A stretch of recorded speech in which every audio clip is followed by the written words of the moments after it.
Clear করে আমার টাকা ক্ষমতা নাই আমার দেওয়ার মতো। নিচে ঘুরাই দিয়েছে, নিচে দুপুরে ঘুরাই দিয়েছে। 100 যা লাভ থাকে কিরকম টাকা নিচ্ছেন দেখান, ভিডিও ফুটেজ দেখান। আমি সরকারি চাকরি করে যদি আমি এখানে হয়রানি আর কেন হয়রানি না আপনি কোন টাকা আর টাকা, চারপাশে শুধু টাকার ওরাওরি। ভূমি সংক্রান্ত সেবা নিতে টেবিলে টেবিলে ওড়াতে হয় টাকা। সেখানে কর্মরতরা কাজের চেয়ে টাকা গোনায় বেশি ব্যস্ত। রাজধানীর আশপাশের অফিসগুলোতে টাকা দেওয়ার প্রবণতা ও পরিমাণও বেশি। সেই বৃত্তান্ত জানাতে এবারের 21-এর চোখ নিয়ে যথারীতি হাজির হয়েছি আমি আলী আহমেদ। 35, ঠিক আছে, কাজটা করে হলেও বাকি যে পাওয়া তোমার ওই 100 দিয়ে দেবেন। হ্যাঁ 100 দিয়ে দেবেন। তুমি টাকা আজাহারুল হক, তিনি কেরানীগঞ্জ এসিল্যান্ড অফিসের অফিস সহায়ক। তবে অফিসটা মনে হয় তার নিজেরই, তাই টাকা নিচ্ছেন অধিকার মনে করেই। টাকা নেয়ার বিষয়ে তার দক্ষতা বেশ, তাই তার টাকা নেয়ার দৃশ্য বারবার সবার সামনে পড়ে। 10 দিল। আচ্ছা এটা স্যার, এটা তুমি ক্লিয়ার করে আমার টাকা 10 35, ঠিক আছে।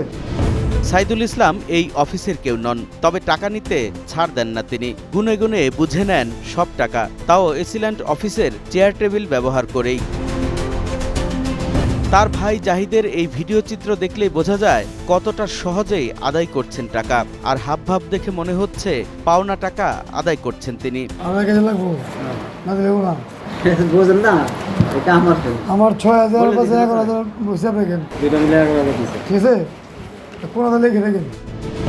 অফিস সহকারী cum computer operator Abdul Alim গোপনে গুনছেন টাকা, আলাপ করেও নিচ্ছেন টাকা নেয়ার উদ্দেশ্য নিয়ে। আর আপনাকে 5,000 টাকা দেবেন।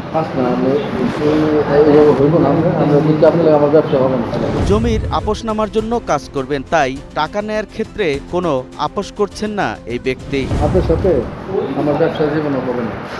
আমি দেখছি আমি টাকা ফিরে যাবো। হানিফ নামের এই দালালের ছবি বলে দিচ্ছে টাকা পেয়ে তার সুখ অনুভূতির কথা। টাকা নেয়ার এই দৃশ্যই বলে দিচ্ছে সেখানে কাজের কাজ হোক বা না হোক, অকাজের কাজীদের কোনো অভাব নেই। আমরা তাদের কয়েকজনের মুখোমুখি হব এবার, শুনবো তাদের বয়ান। অনিয়ম আর ঘুষ বাণিজ্যের আখড়া ঢাকার কেরানীগঞ্জ মডেল ভূমি অফিস। অভিযোগ পিয়ন থেকে শুরু করে কর্মকর্তা পর্যন্ত চলে ঘুষের লেনদেন। এই ভূমি অফিসের একাধিক কর্মকর্তা ও অফিস সহায়কের ঘুষ বাণিজ্য ওপেন সিক্রেট। সেবা প্রত্যাশীদের অসহায়ত্ব কাজে লাগিয়ে চলে ঘুষ বাণিজ্য।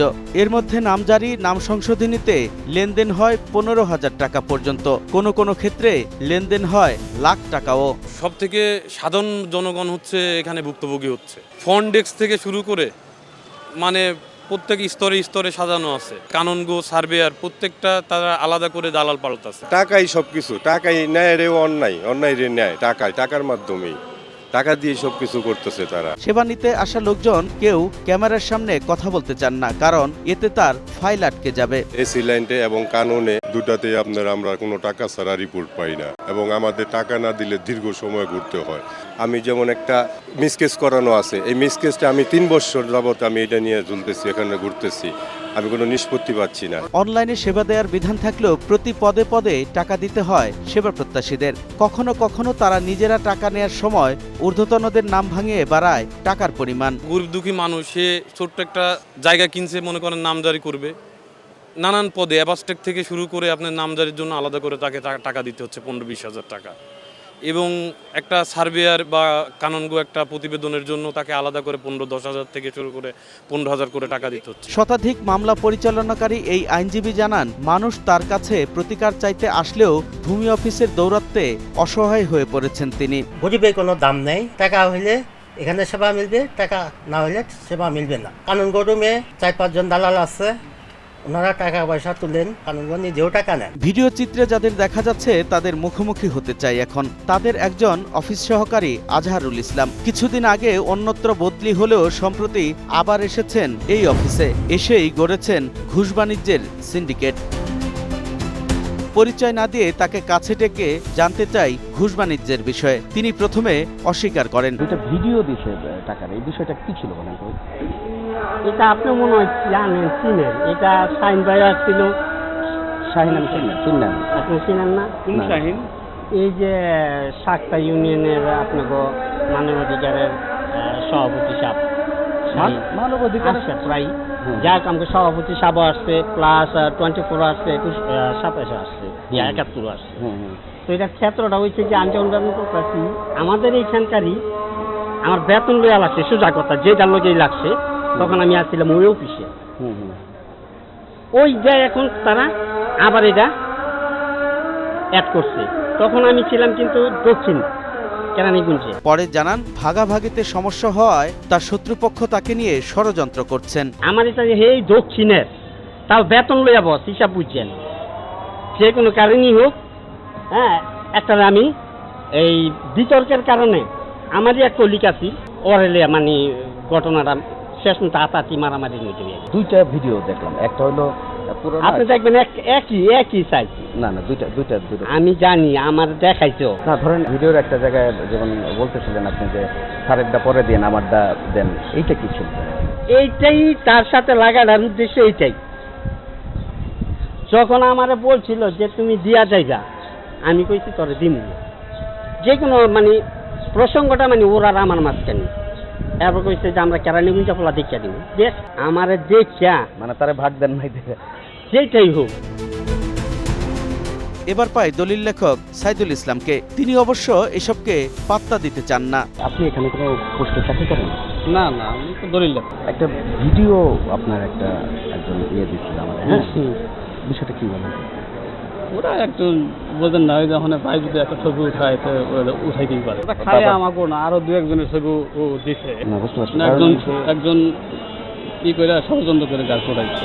সরকারি অফিসের চেয়ার টেবিল ব্যবহার কেন করেছেন তা জানতে চাইলে তিনি বলেন বহিরাগতরাই ভূমি অফিসের হর্তাকর্তা। অফিসের চেয়ার টেবিল ব্যবহার করি আমি দীর্ঘদিন আমি এখানে আসি যাই কাজ করি, এইসব হয়তো বসি। বহিরাগতরা এখানে আইসা যে কত মানুষের তো কাজ করতেছে না, অনেকে তো কাজ করতেছে, আমরা দেখেন করতেছে।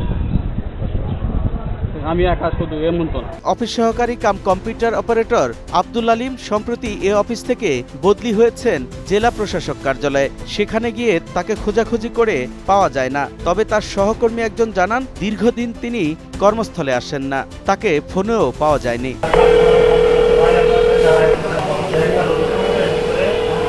ঘুষ লেনদেনে যুক্ত থাকা অন্যদের সাথেও যোগাযোগ স্থাপন করা যায়নি, কারণ একাধিকবার গেলেও তারা আমাদের উপস্থিতি বুঝে আগেই সটকে পড়েছেন। যে কোনো সেবার জন্য তৃতীয় পক্ষের দ্বারস্থ না হওয়ার কথা জানিয়ে এসিল্যান্ড বলেন অপরাধ করলে কারো ছাড় নেই। ভূমি সেবা এখন অনেক সহজ হয়ে গিয়েছে, আপনি নিজের ঘরে বসে সেবা পেতে পারেন, কিন্তু এর জন্য আপনাকে নিজের কাজটা নিজেকে করতে হবে। অভিযোগ এসেছে কিন্তু সুনির্দিষ্ট প্রমাণের প্রেক্ষিতে তদন্তনাধীন আছে বিষয়টা। যদি আমরা সুনির্দিষ্ট প্রমাণ পাই আমরা তার বিরুদ্ধে ব্যবস্থা নিই। নারায়ণগঞ্জে ভূমি সেবার নামে কিভাবে টাকার খেলা চলে তা জানবো একটি বিরতির পর। ততক্ষণ আমাদের সঙ্গেই থাকুন। স্বাগত ২১-এর চোখে। কেরানীগঞ্জের পর এবার আমরা দৃষ্টি দিতে চাই নারায়ণগঞ্জে। সেখানে খোলামেলা চলছে ঘুষ লেনদেন, অনিয়মই পরিণত হয়েছে সাধারণ নিয়মে। আমরা যখন নারায়ণগঞ্জ জেলা রেজিস্ট্রার কার্যালয়ে যাই তখন সেবা নেয়ার জন্য মানুষের বেশ ভিড়। এখানে আসা সেবাগ্রহীতাদের যাদের কাছে টাকা আছে তাদের কোনো চিন্তা নেই, টাকা ঢালো এবং দ্রুত নিজের প্রয়োজনীয় কাজ শেষ করে চলে যাও। কিন্তু মুশকিলটা হচ্ছে যাদের টাকা নেই। আমরা এমন একজনকে পাই যিনি বাড়তি টাকা দিতে না পারায় দলিলের নকল না তুলেই ভগ্ন হৃদয়ে বাড়ির পথ ধরেছেন। আমার ক্ষমতা নাই আমার দেওয়ার মতো। মা অসুস্থ হয়ে ঘুরে রয়েছে ঘরের ভিতরে। এই বন্ডকনামা দলিলটা আমি অনেক জায়গায় বিচারছি, আমি পাই নাই, অনেক কষ্ট করছি, কিন্তু যাক তথ্যটা আমি এখান থেকে লই আমি বার করে লইছি অনেক কষ্টের বিনিময়ে। তার কাছ থেকে জেনে আমরা ওই সব মানুষদের কাছে যাই যারা তার কাছে টাকা চেয়েছিলেন, কিন্তু প্রথমেই যার কাছে যাই তিনি বিষয়টি নিয়ে মুখে কুলু পেটে বসে থাকেন। তো এখানেও হয় না, তিনতলায়। জি, এখন এক দিনের মধ্যে আপনার কাছ থেকে আমার এখানে হলো যে রিসিপ্ট লেখা, বই জমা করা। আসছিল নকল হয়ে টাকা চাইছিল। আমি সেটা বলি রেখে বারবার জানতে চাইলেও বিষয়টি এড়িয়ে যান তিনি। আপনার কাছে টাকা চাইছে? জি, কত টাকা চাইছে? আমার তো চাইছিল 6,500 টাকা। ঠিক আছে, আপু বিষয়টা একটু ক্লিয়ার করবে। আমি ওনার এইভাবে বলি নাই। উনি বলছে যে নকল নিতে কত টাকা লাগে? আমি কই এরকম লাগতে পারে, আমরা তো নকল করাই না। উপরে যা। এরপর আরও একজনের কাছে যাই, যিনি চেয়েছিলেন আগের জনের চেয়ে বেশি টাকা, কারণ স্বভাবে তারা সবাই একই রসুনের কোয়া। 3টে নকল উঠাইতে গেলে 2,500 টাকা করে একটা লাগবে। 2,500 টাকা। হ্যাঁ, একটা 2,500 করে, 3টা করলে মানে 2,500 করে কত ওই অনুযায়ী 7,500 ওই অনুযায়ী চাইছে। আচ্ছা আচ্ছা। আপু আসসালামু আলাইকুম। আসসালাম আলাইকুম। আপু আমরা আসছি 21 টেলিভিশন থেকে একটা বিষয় নিয়ে, সেটা হলো নকল উঠাতে কোনো ফি কত লাগে? নকল উঠাতে ফি লাগে, সরকারি ফি আছে। কত সরকারি ফি? এটা পেজ বুঝা, যেমন আমি একটু প্লিজ। ওই বাইক আছে, এটা আগের বাইক তো, পুরান বাইক এটা জানি। আমি এখানে নতুন আসছি মাত্র। আপনার কাছ থেকে 2,500 করে প্রতি দলিলে চেয়েছেন, এটা তল্লাশ করতে হইব, তল্লাশ করে বের করতে হইব। পাশের টেবিলের একজনের কাছ থেকে জেনে নেই আসলে দলিলের নকল ওঠাতে কত টাকা লাগে। দলিলের নকল ওঠাতে সরকারি ফি কত করে? সরকারি ফি 60 টাকা প্রতি পৃষ্ঠা। প্রতি পৃষ্ঠা 60 টাকা 60 টাকা। হ্যাঁ, আর যারা লাইসেন্স মাত্র 2 লেখক তারা এটা দরখাস্ত দেয়। তারা দরখাস্ত দেয়, তাদের পারিশ্রমিক আছে, এরা ওদের সাথে কথা বলে। আর এমনিতে সরকারি ফি হচ্ছে প্রতি পৃষ্ঠা 60 টাকা, আর 200 টাকা স্ট্যাম্প, হ্যাঁ 20 টাকা কোর্ট ফি, আর বাকিটা আপনি যারা দরখাস্ত নেয় লাইসেন্স প্রাপ্ত হয় এদের সাথে জিজ্ঞাসা করেন। ভুক্তভোগীকে নিয়ে আমরা আরও কয়েকজনের কাছে যেতে চাই যারা বাড়তি টাকা চেয়েছিলেন। তাদের কয়েকজন এরই মধ্যেই সটকে পড়েন, তবে একজন নিজে এসেই জানালেন আসল কথা, টাকা ছাড়া কিছুই করেন না তারা। আমাদের তো গভর্নমেন্ট কোনো বেতন নয়, 200 যা লাভ থাকে এই নয়, আমার বাড়ির কোনো কাজ নয়। যারা গভর্নমেন্টের সার্ভিস করে, গভর্নমেন্ট থেকে বেতন পায়, হেরা কিছু করলে সমস্যা। পরে আরও এমন অনেকের সাথেই কথা হয় যারা টাকার জন্য কাজ না করিয়ে চলে যাচ্ছেন। দলিলগুলি চেক করাইতে যে দলিল অরিজিনাল আছে ডুপ্লিকেট আছে, পরে টাকা চায় অনেক। কত টাকা চায়? একটা 200 টাকা। টাকা চাইবো কি, আমরা লই নেই নকল। টাকা যা চায় তাও দিয়া লাগে। 1 মাস ধরে ডেট দিছে, ডেট ঘুরাই দিয়েছে, এটা দিতেছে উপরে নিচে ঘুরাই দিয়েছে, নিচে উপরে ঘুরাই দিয়েছে। জমিনের মালিক আমি। শুধু একজন নয়, এমন ভুক্তভোগীদের ভিড় রেজিস্ট্রার অফিসে লেগেই থাকে, কিন্তু তারা কেউ ক্যামেরায় কথা বলতে চান না ভয়ে। কোনো সমস্যা ফিল করি না, এমনি আমি দলিল করছি, যেটা সরকারি ন্যায্য খরচ ওটা দিয়ে করেছি। এখন আছি রিসিট নেওয়ার জন্য, ওখানে যেটা খরচ আছে 300 টাকা ওটা আমি দিচ্ছি, ওটা দিলে আমার কাজটা করে দিবে। 1000 টাকা দিচ্ছি, 11-12 আরো 300 টাকা চাইতেছে, পৌঁছে আর 200 টাকা দিব। তল্লাশির জন্য 1000 টাকা না তো, বছরে 300 টাকা। উনি তো 1000 টাকা দিচ্ছে। 1000 টাকা উনি 2 বছর দিচ্ছে, 600 টাকা। আর নকলের জন্য দিছিল, কিন্তু আমি ওই সময় পাই নাই। অফিসের সামনে একজনকে কথা বলতে শুনি, যিনি টাকা চাইছেন খোলামেলা ভাবেই, তবে দর কষাকষিতে না মেলায় কাজ হয় না। হতাশ ওই ব্যক্তি জানান কি হয়েছে সেখানে। টাকা নকল কত চাইলো? 3,000। এটা কি সরকারি ফি না? নকলে তো কোনো ফি নাই, এরা তো অনেক বলে সরকারি ফি 200 টাকা আমার বুঝাইতেছে। পেঁচারা দিতে না, পেঁচারা হবে না, পেঁচা দিয়ে হবে, কিন্তু ইয়ার ভিতর ব্যস্ত আছে, হ্যাঁ আমার কাছে বেশি দিতেছে। এতক্ষণ তো অফিসের নিচেই ছিলাম, কথা বলেছি শুধু নিচের অংশ নিয়ে, এবার উপরে যাওয়া দরকার। ক্যামেরা ছাড়া সেখানে গেলে দেখা মেলে ঘুষের হাট বসেছে। টাকা দিলেও তাতে মন ভরছে না, অনেকেই চাচ্ছেন আরও টাকা। একই ব্যক্তি এক টেবিল থেকে অন্য টেবিলে ঘুরে ঘুরে বিলাচ্ছেন টাকা, যদিও তিনি আমাদের সাথে কথা না বলেই দ্রুত চলে যান। ঘুষ লেনদেনের বিষয়ে জানতে চাইলে অস্বীকার করেন নিজেদের সংশ্লিষ্টতার কথা। সরকারি ফি আছে একটা, আপনার প্রথম বছর তল্লাশির জন্য 20 টাকা, পরবর্তী পর্যায়ে আপনার 15 টাকা করে তল্লাশি ফি। অতিরিক্ত টাকা নেন আপনারা? অতিরিক্ত টাকা কই, আমি অতিরিক্ত টাকা নেই নিতাম। আপনার ভিডিও ফুটেজটা আমাদের কাছে আছে। আমার ভিডিও ফুটেজ অতিরিক্ত টাকা কিরকম টাকা নিচ্ছেন দেখান, ভিডিও ফুটেজ দেখান। আচ্ছা দেখি আমি। তার মানে এটা তাহলে আপনি করেননি? না। নারায়ণগঞ্জের সোনারগাঁও সাব রেজিস্ট্রার অফিসের দৃশ্য এটি। এখানেও চলছে ঘুষের লেনদেন। যিনি এই ঘুষের টাকা নিচ্ছেন তার মুখোমুখি হই আমরা, তিনি তার সম্পৃক্ততা অস্বীকার করেন। বিষয়টা হচ্ছে কি ভাই, উনি আমার থেকে মাসিক চাঁদা চাইছে, তো আমি ক্ষুদ্র কর্মকর্তা, আমি কি কামাই আর ওনারা কি দিই। উল্টো দোষারোপ করেন অন্যদের, তার বিরুদ্ধে নাকি ষড়যন্ত্র করা হয়েছে। প্ল্যান করে আমার জোর করে টাকাটা দিতে চাইছে, আমি কিন্তু টাকাটা নিয়ে নিই। উনি আমার টাকাটা দিয়ে চাইছিল আমার ব্ল্যাকমেল করা হয়। এ বিষয়ে রেজিস্ট্রারের কাছে বারবার গিয়েও তাকে পাওয়া যায়নি। টেলিফোনে যোগাযোগ করলেও কল রিসিভ করেননি। কিভাবে এবং কাদের ম্যানেজ করে এই ঘুষ বাণিজ্য চলে তা জানাবো আরও একটি বিরতির পর। আবারও স্বাগত 21-এর চোখে। এতটা ফ্রি স্টাইলে ঘুষ লেনদেনের খবর কি কেউই জানে না? অনুসন্ধান বলে সবাই জানে। ঘুষখোররা সবাইকে ম্যানেজ করেই চালান এই অপকর্ম। কেরানীগঞ্জ নারায়ণগঞ্জের পর এবার যেতে চাই পাশের জেলা গাজীপুরে। সেখানেও ঘুষ লেনদেন অনেকটা স্বাভাবিক পরিবেশেই হয়, তবে ভিডিওতে টাকা নেওয়া এই ব্যক্তি বেশ গোপনেই নিচ্ছেন পাওনা ঘুষের টাকা। কালিয়াকৈর এসিল্যান্ড অফিসে গিয়ে দেখি অনেকটা শুনশান। কিছুক্ষণ পর বেরিয়ে আসেন একজন, যিনি ভীষণ ক্ষুব্ধ অফিসের কর্মকর্তাদের উপর। টাকা কিভাবে খাইবো? খালি ফাঁক ফোনের বিভিন্ন খালি কাগজ এটা ওরা করে, বিভিন্ন কাগজ চায়, মানে এটা টাকা খাওয়ার একটা ধান্দা। তার দাবি সবকিছু ঠিকঠাক থাকা সত্ত্বেও তার কাজ নিয়ে দিনের পর দিন ঘোরাচ্ছেন কর্মকর্তারা। সম্পূর্ণ কাগজ অ্যাকুরেট থাকার পরেও, ডিমাইগ্রেশন হয়ে যাওয়ার পরেও সেই কাজেও পেছ লাগায়। আমি নিজেও পুলিশের সহকারী সাব ইন্সপেক্টর। আমি সরকারি চাকরি করে যদি আমি এখানে হয়রানি আর কেনা হয়রানি না আপনি কোন। তার স্ত্রীও জানান তিক্ত অভিজ্ঞতার কথা। এখন সম্পূর্ণ ক্লিয়ার। এখন বলতেছে এই কাগজ হবে না। এখন এটা কোনো কথা হলো? 1.5 বছর ধরে আমরা ঘুরতেছি এটা নিয়ে। ক্যামেরার সামনে ক্ষোভ প্রকাশ করেন এবং পরে টেলিফোনে ওই ব্যক্তি জানান কাকে কাকে টাকা দিয়েছেন তিনি। টাকাগুলো দিছিলেন কারে? বর্তমান যে সার্ভিস চালাচ্ছেন টাকা ছাড়া একটা কাজও করে না। এ বিষয়ে এসিল্যান্ড বলেন সরকার ভূমি সেবা সহজ করেছে, তাই দালাল থেকে সাবধান থাকতে হবে সেবা প্রার্থীদের। এক্ষেত্রে যদি নাগরিক কোনো ভোগান্তির শিকার হয়, সেক্ষেত্রে সরাসরি বলবো নাগরিকের কাছে অনুরোধ থাকবে কর্তৃপক্ষের কাছে আসা। যেরকম তার কাছাকাছি যদি এসিল্যান্ড অফিস, এসিল্যান্ডের কাছে আসবে।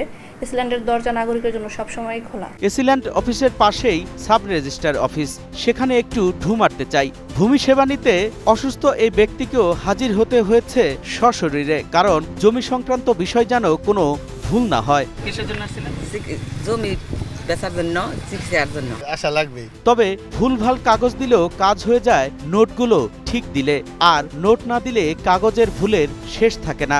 সকাল আইসে মনে করেন এখন খাজনা দিলে কতটা খাজনা তাও করলা হয় না, দেখি সেটা তো বাবা কি কমান সেটা করার মতো না। আমরা এসব নিয়ে সাব রেজিস্ট্রারের সাথে কথা বলতে চাই, তবে তিনি কোনো কথা বলতে চান না, উল্টো বিরক্তি প্রকাশ করেন সাংবাদিকদের উপর। একটা ইন্টারভিউ শুধু আপনার এই জন্য আর কি ইন্টারভিউ হয়, আমি ওটা পারি না। বিরক্তির কারণও ধীরে ধীরে স্পষ্ট হয়, কারণ অফিসের দুর্নীতি ঢাকতে স্থানীয় সাংবাদিকদের ম্যানেজ করতে হয় টাকার বিনিময়ে। এবার 21-এর চোখকেও ম্যানেজ করতে হবে, তাই বিরক্তি একটু বেশি। সিরাজ করে ডাক দাও, আমি তো অবস্থা নেই, আর একটা ইন্টারভিউ দিয়ে দিই। তবে ম্যানেজে তিনি সিদ্ধহস্ত, তাই সাংবাদিক সহ যাদেরই ম্যানেজ করতে হয় তাদের জন্য তিনি ঠিক করে রেখেছেন দলিল লেখক সমিতির সাধারণ সম্পাদককে। তিনি এবার এসে হাজির হন সাব রেজিস্ট্রারের কক্ষে। নতুন অফিসার তো আপনার কাছে পাঠানোর কি দরকার? সাংবাদিক আসলে আপনার উপর চালাবেন। সাব রেজিস্ট্রারের ইশারা মতো দলিল লেখকদের এই নেতা আমাদের নিয়ে যান তার কর্মস্থলে। একটু হেঁটে আমরা সেখানে যাই। এবার তিনি আমাদের টাকা নিতে চাপাচাপি করেন।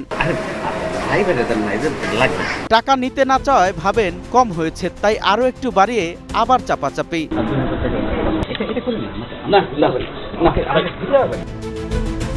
এবার হতাশ তিনি। আমরা আবার সাব রেজিস্ট্রারের কক্ষে যাই। এখনো ম্যানেজ করা হয়নি বলে এবার তিনি আরো বিরক্ত। সব জেনে শুনে টাকার পরিমাণ আরো বাড়িয়ে তার পিয়নকে দিয়ে দেওয়ার চেষ্টা করেন। এবার ব্যর্থ হয়ে হতাশ সাব রেজিস্ট্রার। আমরা কি চাই তা জানতে চান। আমরা ঘুষ লেনদেন সহ সব বিষয়ে তার বক্তব্য জানতে চাই। তিনি ভাবেন উল্টো, ভাবছেন টাকার পরিমাণ হয়তো কম হয়ে গেছে, তাই তিনি স্বীকার করেন এই অফিসে তার আয় রোজগার তেমন নেই। আপাতত এটুকুই নিতে হবে আমাদের। একদমই ভালো যে একটা ইনকাম করবো, যে একটা কিছু দিব, আপনার এটা লিখে দেন, সাব রেজিস্ট্রার কথা বলতে রাস্তা। ভূমি সংক্রান্ত সেবায় দিনের পর দিন এই অনিয়মকে প্রশ্রয় দেয় এমন পরিস্থিতি সৃষ্টি হয়েছে বলে মনে করেন অপরাধ বিশ্লেষকরা। তারা এটাকে একটা কমন ওয়ে তারা বানায় ফেলে, হ্যাঁ, যে এটা আসলে খুব বেশি অবৈধ না বা এটা একটা অপরাধ না, তারা এই জিনিসটাকে এইভাবে তারা দেখে। সেকেন্ডলি দেখবেন যে আপনি পর্দা যেরকম অনেক কিছুকে ঢেকে রাখে, অ্যাট দ্য সেম টাইম যারা যে ইনস্টিটিউশনে কাজ করে, যারা যেই পরিবেশে কাজ করে, যারা যেই সার্ভিসে কাজ করে, তাদেরকে আমরা দেখি যে ওখানে যদি কেউ কোনো ক্রাইম করে তো তাদের বাকি যারা কলিগস থাকে তারা কিন্তু সবাইকে প্রোটেক্ট করে। দুর্নীতিবাজরা নিজেদের অপকর্ম ঢাকতে সবসময়ই থাকেন একতাবদ্ধ, তাই বারবার অপরাধ করেও টিকে থাকেন তারা। ভূমি সেবা নির্বিঘ্ন করতে ভাঙতে হবে এই দুষ্টু চক্র।